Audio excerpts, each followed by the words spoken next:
Vamos a ver 7 temas el día de hoy, 7 temas muy interesantes en este capítulo número 6. Acompáñenme por favor ahí en la lectura, Isaías capítulo 6 versículo 1. Dice: yo, Isaías, vi a Dios sentado en un trono muy alto, y el templo quedó cubierto bajo su capa.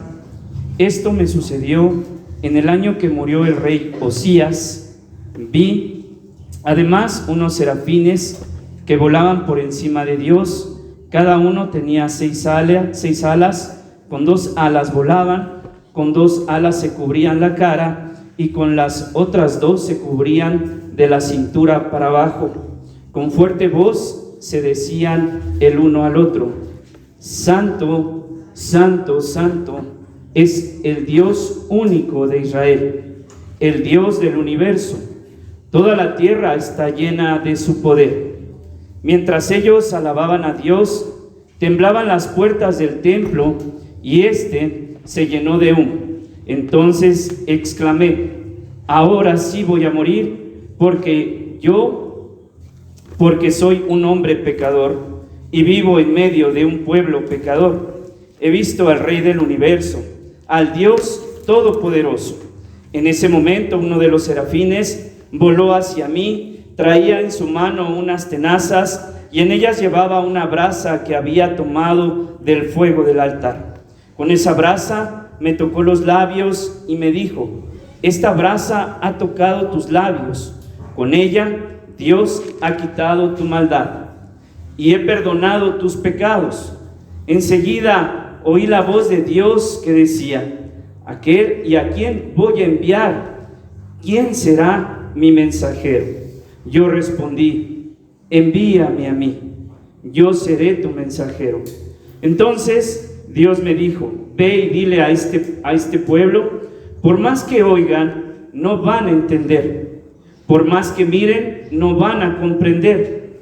Confunde la mente de este pueblo, que no pueda ver, ni oír, ni tampoco entender. Así no podrá arrepentirse, y yo no lo perdonaré.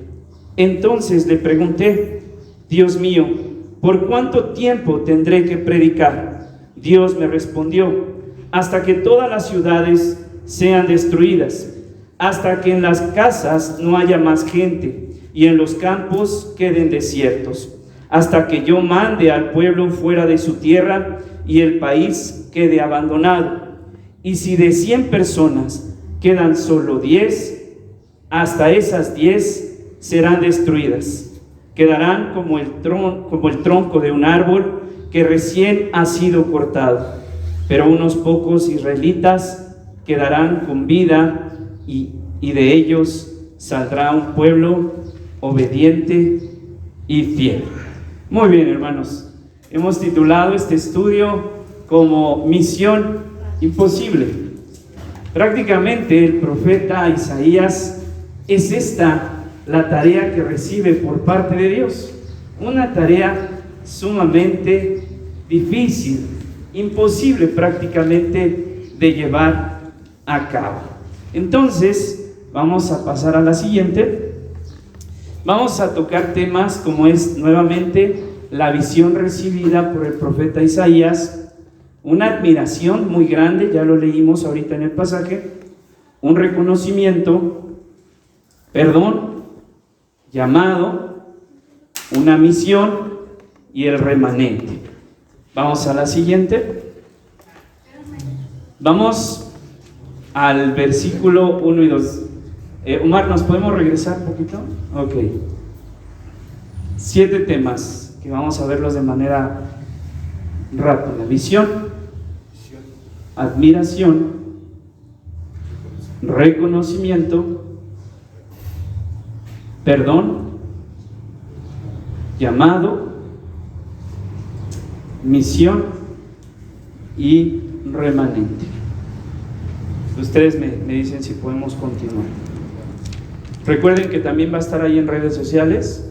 Si requieren estar revisando el estudio, lo pueden hacer ahí a través de redes. Vamos a la siguiente. Primer tema que vamos a estar revisando el día de hoy es la visión, versículo número 1 y 2. Dice el profeta Isaías que recibe una visión, ve a Dios sentado en un trono muy alto y el templo quedó cubierto bajo su capa. Esto me sucede en el año que murió el rey Osías, y dice que serafines volaban por encima de Dios. Hermanos, en primera instancia, en lo que ve el profeta Isaías es una visión muy maravillosa, muy grande, del esplendor y de la majestuosidad de Dios, de la pureza y de la santidad, como hemos revisado en el pasaje. Pero esto es precisamente, ven la ilustración, es lo que alcanza a contemplar el profeta Isaías. Ve un templo, ve un trono, ¿sí?, y una capa que cubría prácticamente todo. En el punto número 3 nos dice que esto sucede en el año que muere el rey Osías. Este dato es muy importante, hermanos. Pareciera que aquí debería de haber empezado el libro de Isaías, precisamente dando referencia en el año que inicia su ministerio. ¿Recuerdan más o menos de qué fecha a qué fecha es el ministerio del profeta Isaías? Muy bien, hermanos, del 740 al 681. El rey Osías muere precisamente en el año 740. Un buen rey, ¿sí? Un buen rey, hizo cosas buenas en el pueblo. Él muere de lepra, hermanos, este dato es importante.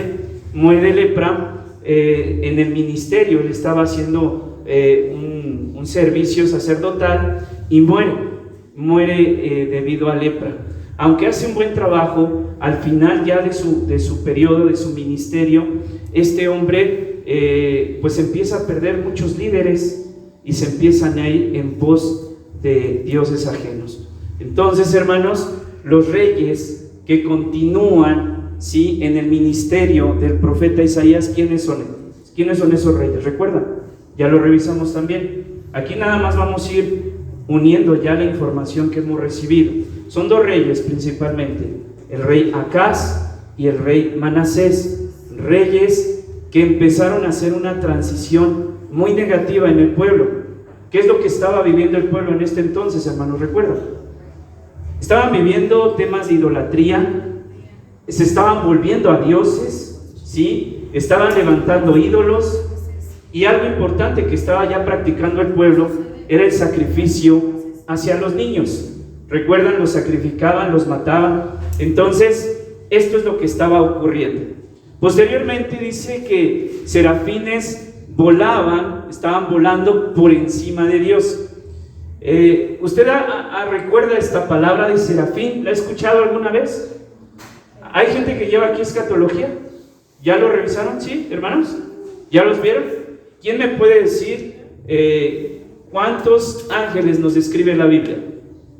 Recuerden, hay que hacer un poquito de memoria. Ok, falta uno más.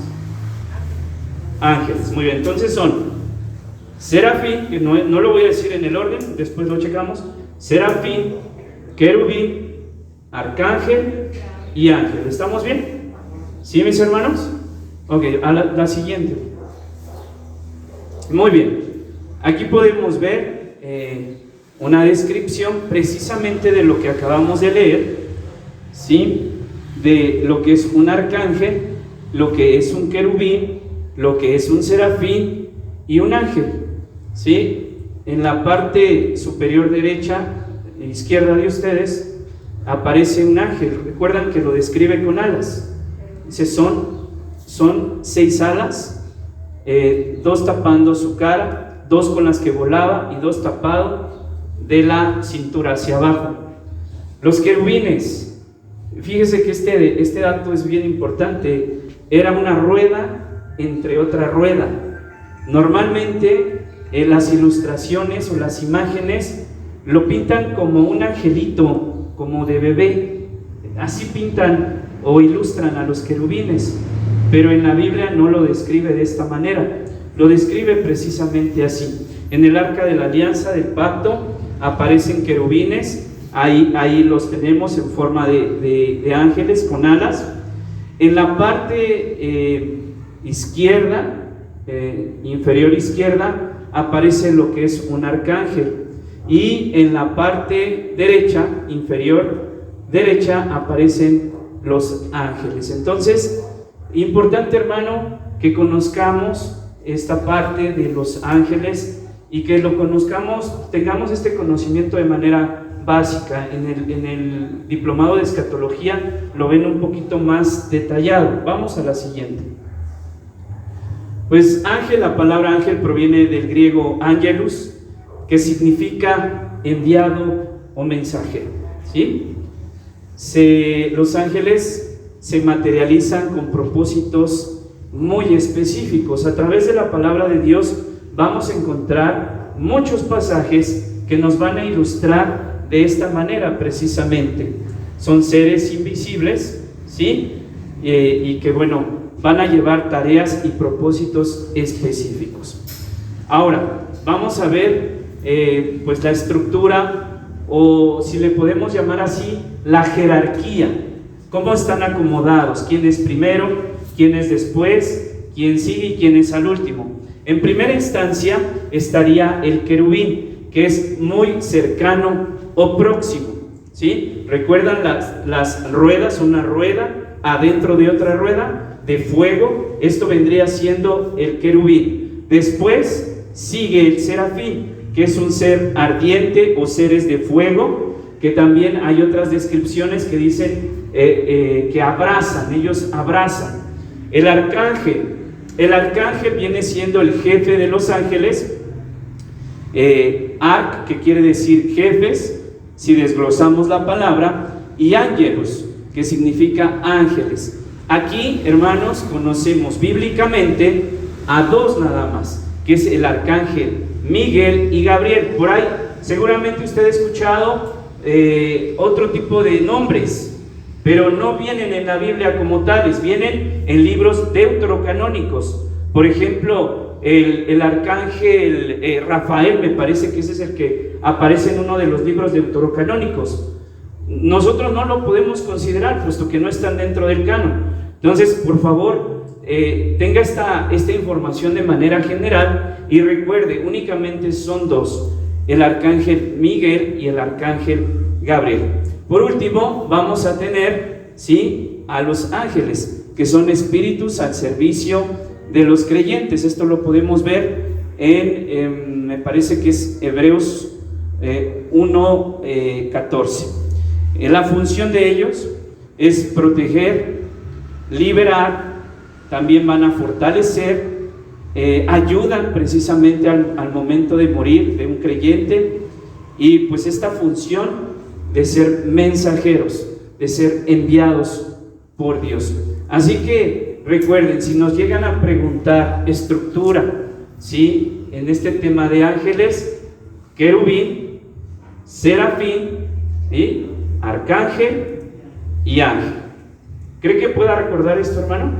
Es un tema importante y que debemos estar repasando, por favor, porque nos pueden estar preguntando este tema. Así que, pues Isaías tiene esta visión, ve a este serafín, precisamente este ser con 3 pares de alas. Ya lo describimos, ya lo vimos ahí en las ilustraciones, ¿sí?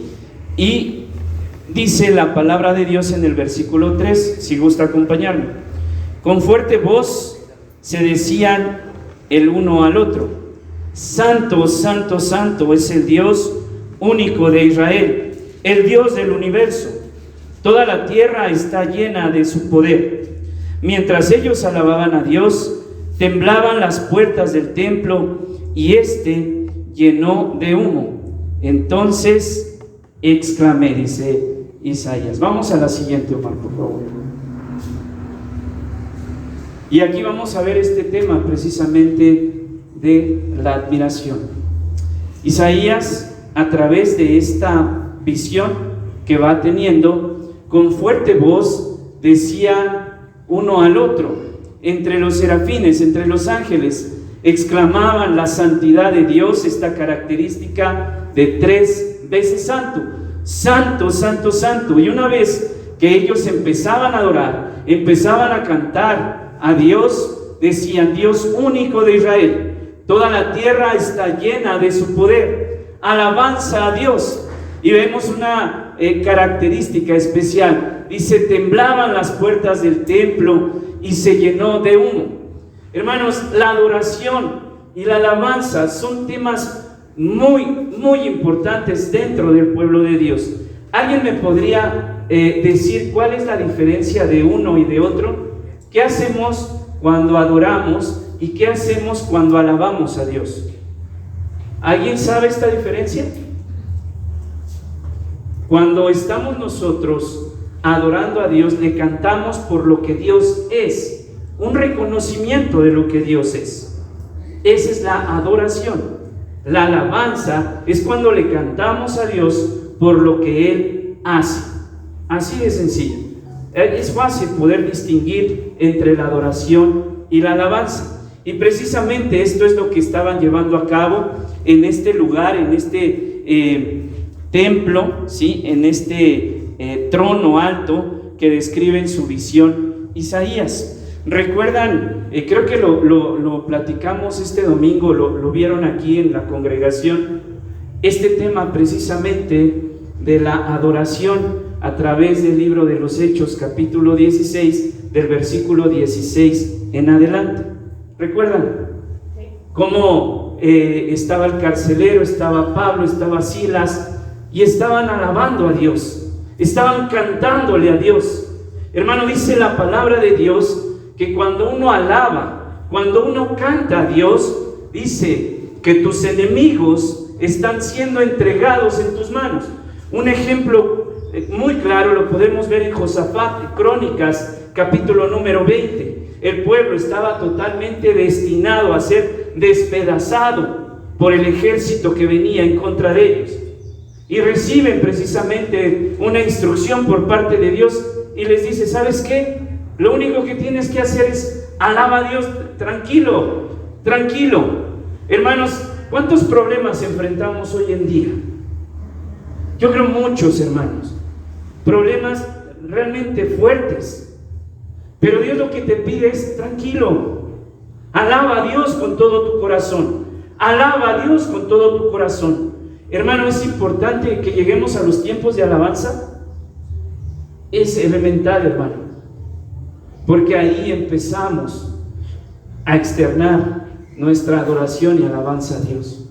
Es importante, es muy importante que lleguemos a estos tiempos y estemos entonando la alabanza para con Dios. Regresando un poco al pasaje de Silas, de Pablo y del carcelero, dice que cuando estaban alabando a Dios, los muros, los cimientos prácticamente cayeron debido a la alabanza. Y dice la palabra que las cárceles fueron abiertas y que las cadenas, las puertas, los cerrojos, el cepo que describe ahí en la palabra de Dios fue abierto. Es un milagro, un milagro. Eso es precisamente cuando alabamos a Dios, cuando reconocemos a Dios de todo corazón. Por eso, hermanos, debemos de tener una actitud de entrega, de devoción. Hermano, no es para llenar un espacio, no es para, es que es lo que sigue en nuestro itinerario, en nuestro programa. No, hermanos, es mucho más allá, va mucho más allá y nos prepara precisamente para recibir el alimento, hermano, que es la palabra de Dios. Por eso, cada que usted tenga oportunidad, cada que sea convocado, llamado, hermano, aproveche, concéntrese y alabe a Dios con todo su corazón. Y usted lo va a ver, hermano, es la palabra de Dios. La palabra de Dios lo dice, que cuando usted alaba, tus enemigos están siendo ya entregados en tus manos. ¿Cree esto en la palabra de Dios? Vívalo, hermano, vívalo. Entréguese, llore, hermano, lo que usted tenga que hacer, hermano, y Dios va a bendecir grandemente esta alabanza. Así que esto es precisamente lo que estaba viviendo el profeta Isaías, una admiración completa. Estaba él presenciando algo único, difícil, muy difícil de poder explicarlo, pero él lo dice de esta manera: el Dios único de Israel, toda la tierra, dice, toda la tierra está llena de su poder, está llena de alabanza, su creación, los cielos, los mares, la tierra en general. Y temblaban las puertas del templo y se llenó de humo. ¿Recuerdan, hermanos? Este pasaje me parece que está en el libro de Reyes, cuando dice que los sacerdotes en el templo precisamente empezaban a ministrar la palabra de Dios, pero que la presencia de Dios, la gloria de Dios, un término que a veces no es fácil explicarlo, pero cuando usted llegue a escuchar el término la gloria de Dios, quiere decir la presencia de Dios. Si en algún momento escucha este término y no lo entiende, es muy sencillo, se refiere únicamente a la presencia de Dios. Y dice la palabra de Dios que ellos empezaban a ministrar y el templo empezó a llenarse de un humo tan denso, pero tan denso, hermanos, que ya no pudieron seguir ministrando. Y esa es la presencia de Dios en nuestra vida, hermano. Él quiere llenar completamente nuestra mente y corazón. Lo quiere llenar por completo. Vamos a la siguiente. Quiero leerles 2 porciones bíblicas. Dice así: Él es el resplandor de su gloria y la expresión exacta de su naturaleza, y sostiene todas las cosas por la palabra de su poder.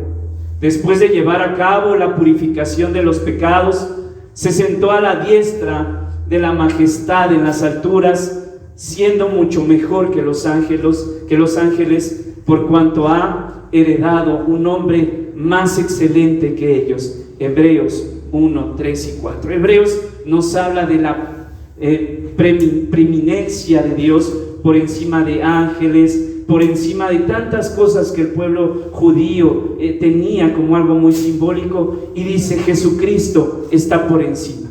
Después Crónicas dice: tuya es, oh Señor, la grandeza, el poder y la gloria, y la victoria y la majestad. En verdad, todo lo que hay en los cielos y en la tierra, tuyo es el dominio, oh Señor, y tú te exaltas como soberano sobre todo. Hermanos, es maravilloso nuestro Dios y la visión que recibe Isaías.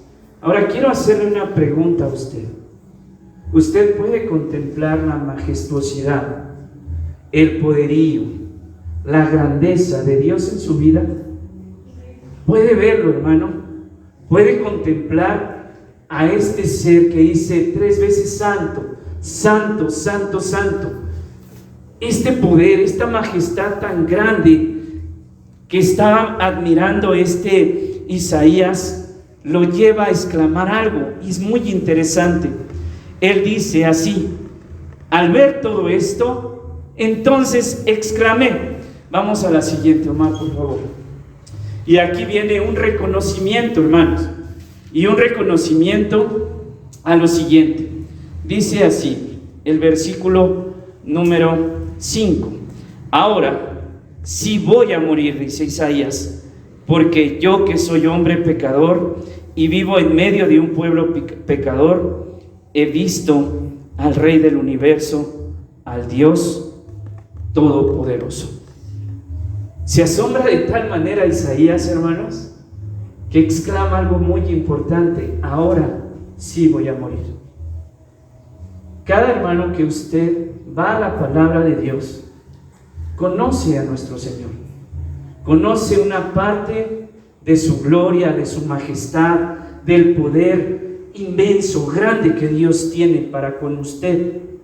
Empieza a conocer, hermano, que es un Dios tan vasto y suficiente, que tiene un gran poder sobre su vida, todo el que Él quiere.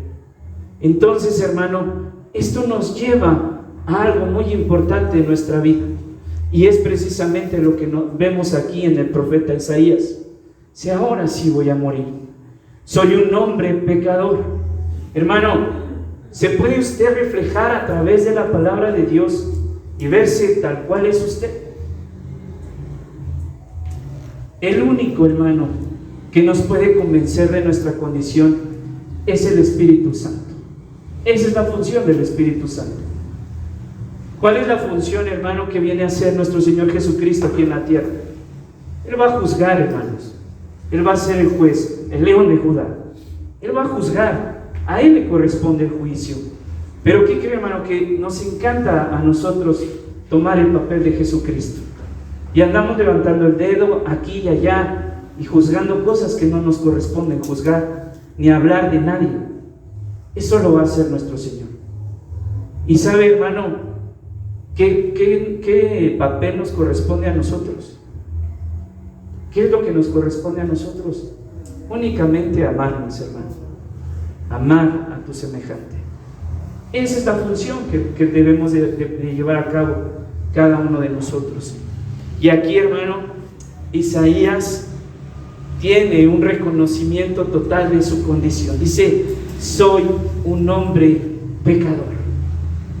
Y la única manera, hermano, de que hoy lo podamos ver, Isaías lo vio a través de una visión, pero la única manera en la que hoy podamos tener este convencimiento es a través de la palabra de Dios. La fe viene por el oír y oír la palabra de Dios. Hermano, mientras más lea la palabra de Dios, más va a ser confrontado con su pecado.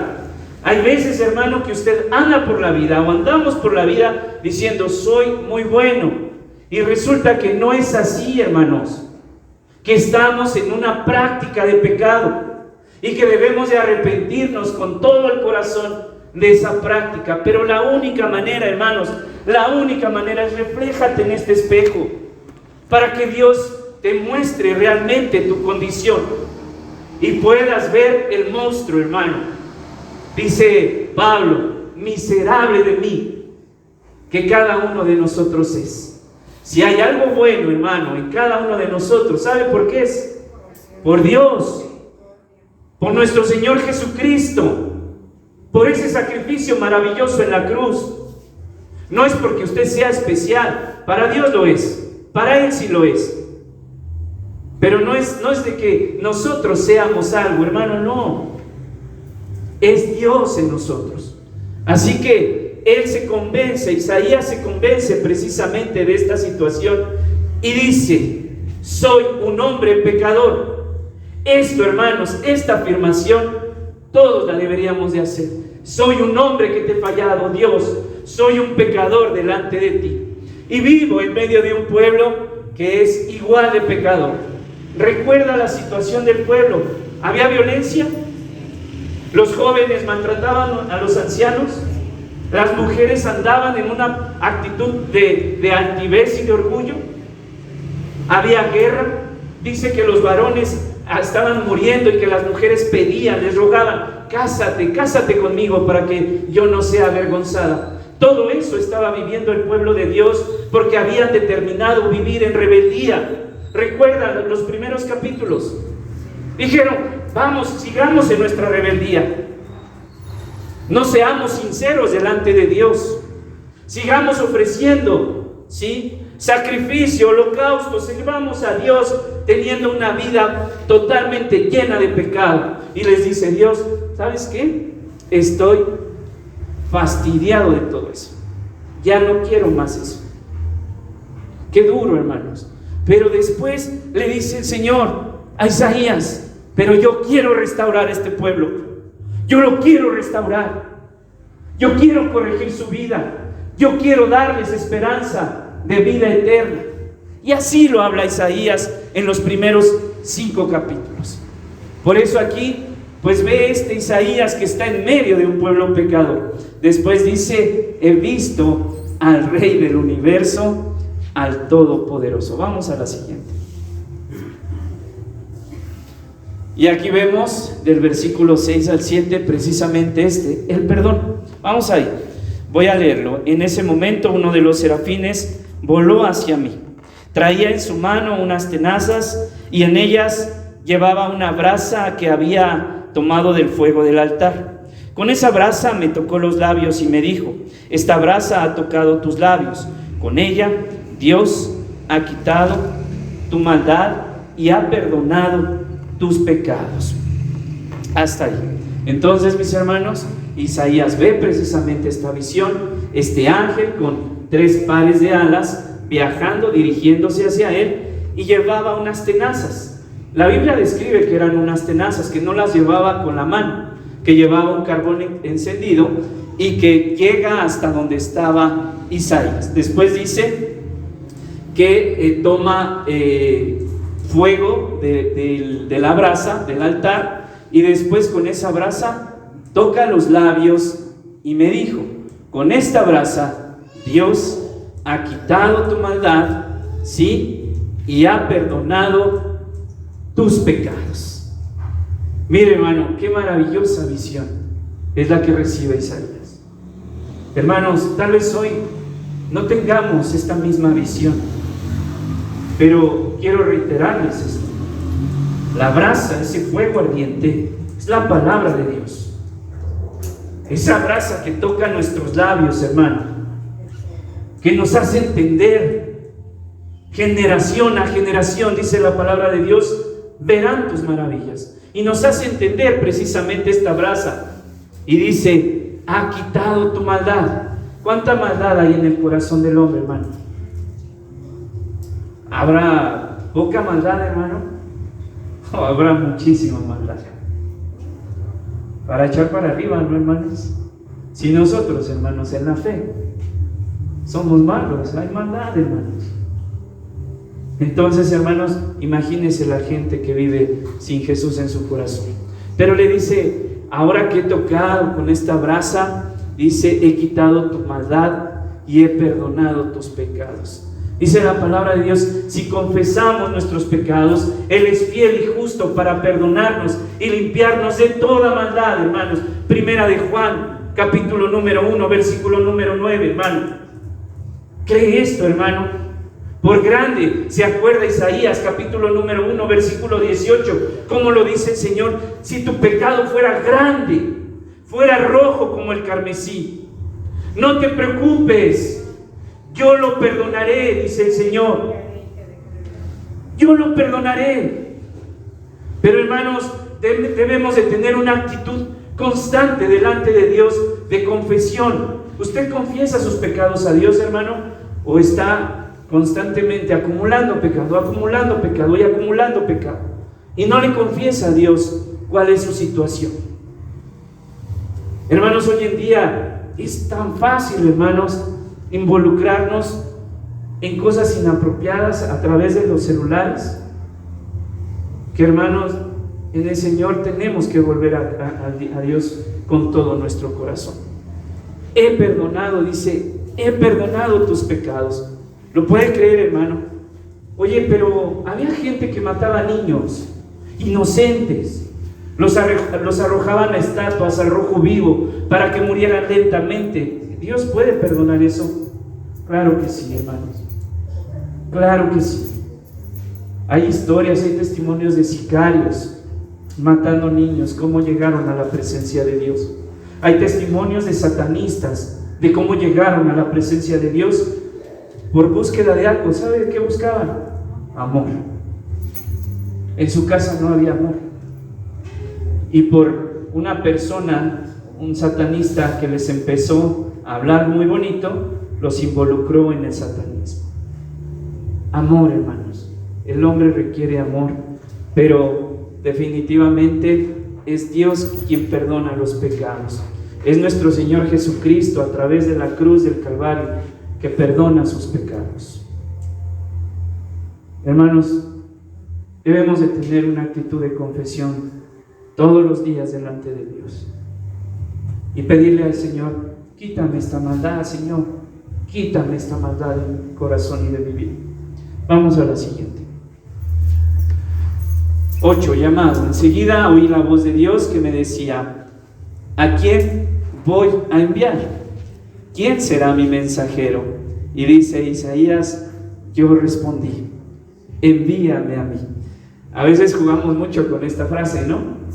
Envíalo a Él, Señor, por favor, ¿no? Que Él sufra, que Él vaya.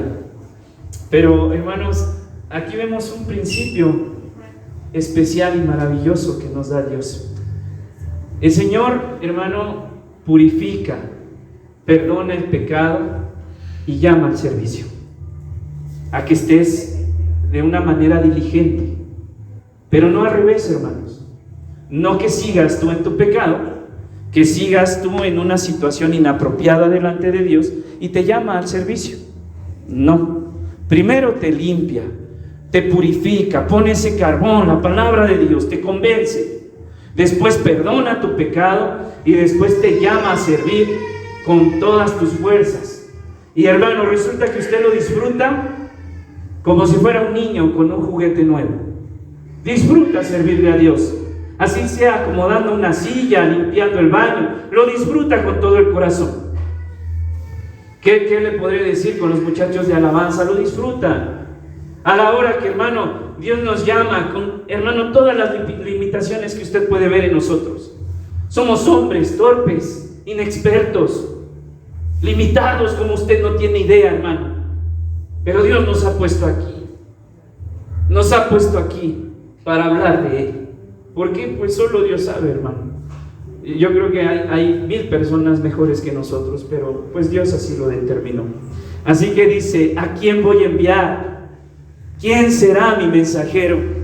Y Isaías levanta la mano inmediatamente con una gran disposición y una gran actitud delante de Dios y le dice, yo respondí, envíame a mí, Señor, por favor, envíame a mí, yo quiero ir a ese lugar, yo quiero ir a predicar tu palabra, yo quiero ir a darles a conocer ese mensaje tan importante que tú tienes al pueblo.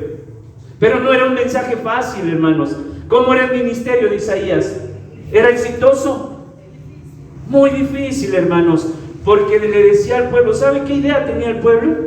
El pueblo tenía la idea de que estaba bien con Dios, que era un pueblo muy bendecido por Dios. Y viene Isaías y les dice, no es cierto, no estás bien delante de Dios, y vengo a decirte tu condición real delante de Dios, y vengo a decirte que eres un desobediente. Eso es lo que hace el profeta Isaías. Siguiente. Y viene esta parte que es la misión. Ya estamos terminando para dar tiempo a preguntas y a comentarios. Vamos a ver estos dos últimos. Misión, del 9 al 12. Dile a este pueblo, por más que oigan no van a entender, por más que miren no van a comprender, así no podrán arrepentirse. ¿Por cuánto tiempo predicaré? Dice Isaías. ¿Cuánto tiempo más estaré predicando? Y le dice Dios, hasta que todas las ciudades sean destruidas y sin habitantes, hasta que los campos queden desiertos. Hermanos, vemos aquí la situación de irritación que Dios tenía para con el pueblo. ¿Qué quiere decir esto? ¿Que Dios no les amaba? ¿Que estaba cegándolos para que ellos no se arrepintieran? No, hermanos, era la condición del pueblo la que lleva a Dios a expresarse de esta manera. Vamos a la siguiente, que es ya por último el remanente, en el versículo número 13. Dice así: y si de 100 personas quedan solo 10, hasta esas 10 serán destruidas. Quedarán como el tronco de un árbol que recién ha sido cortado. Pero unos pocos israelitas quedarán con vida, y de ellos saldrá un pueblo obediente y fiel. Hermano, Dios siempre ha tenido un remanente. Siempre ha tenido un remanente. Recuerden los juicios de Dios, hermanos, a lo largo de la palabra de Dios del Antiguo Testamento. Dios siempre ha guardado un remanente. La pregunta es, hermanos, ¿somos parte de ese remanente? ¿Hemos tomado decisión por Cristo? ¿Le hemos entregado nuestra vida y corazón a Cristo? ¿O aún estamos, hermanos, tal vez en ese proceso? Sea de ese remanente, hermano. Tome decisión por Cristo. Tome decisión por Cristo. Mire, Dios le está llamando hoy constantemente. Constantemente. Arrepiéntete de tu pecado. Vuélvete a mí con todo tu corazón. Pero ¿qué respuesta está encontrando de nosotros? ¿Una respuesta de arrepentimiento y de volvernos a Dios? ¿O una respuesta de luego, Señor? Espérame, no es mi tiempo. Espérame un poco más. Déjame seguir disfrutando del tabaquismo. Déjame seguir disfrutando de las mentiras. Déjame seguir disfrutando del alcoholismo, de la drogadicción, de las groserías. Déjame seguir en ese camino. Ya después yo tomaré la decisión correcta. Hermano, si usted sabe cuántos días va a vivir, bueno, pues yo entendería. Pero si no lo sabe, hoy es el momento de que usted entregue su vida a Cristo y responda a este llamado que Dios nos está haciendo a todos. ¿Lo quiere hacer, hermano? ¿Quiere recibir a Cristo Jesús en su corazón? ¿Quiere renovar sus votos con el Señor? ¿Quiere decirle usted al Señor: Padre, heme aquí, hermano? ¿Hay aquí alguien que ha sido llamado para el ministerio de alabanza? ¿Hay aquí alguien que ha sido llamado para el ministerio de enseñanza? ¿Hay aquí alguien que ha sido llamado para el ministerio de pastor? Hermano, Dios le está llamando con un fuego ardiente, hermano, un fuego purificador de nuestra vida, y Dios quiere usarlo, hermano, quiere usarlo. Así que, hermano, pues no se resista más, no se resista más. Hermano, quiero decirle que si usted siente mucha pasión por buscar de Dios, por estar en los niveles, por estar aprendiendo de Dios, ahí hay un llamado importante, hermanos. Si usted se está comiendo la Biblia, la disfruta, aprende, goza leyendo la palabra de Dios, hay un llamado maravilloso ahí. No pierda más tiempo, hermano, y sirva hoy que puede. Mañana tal vez ya no tengamos fuerzas para hacerlo. Hoy tenemos fuerzas, hermano, y hagámoslo con todo el corazón. Bueno, pues vamos a terminar. Hermano, quiero hacerle una pregunta rápida. ¿Cómo ve este tema de, pues, esperarnos, verdad, a que Dios transforme, haga una obra transformadora? Sería bueno, hermano, quien guste tomar la palabra, digamos, poner a una persona que no ha sido transformada en el Señor y ponerla a servir en los ministerios. ¿Sería correcto? ¿Qué podría pasar, hermanos? Alguien que levante la mano. ¿Qué podría pasar? ¿Qué consecuencias podríamos vivir si de manera negligente e irresponsable decimos: pues el hermano me cae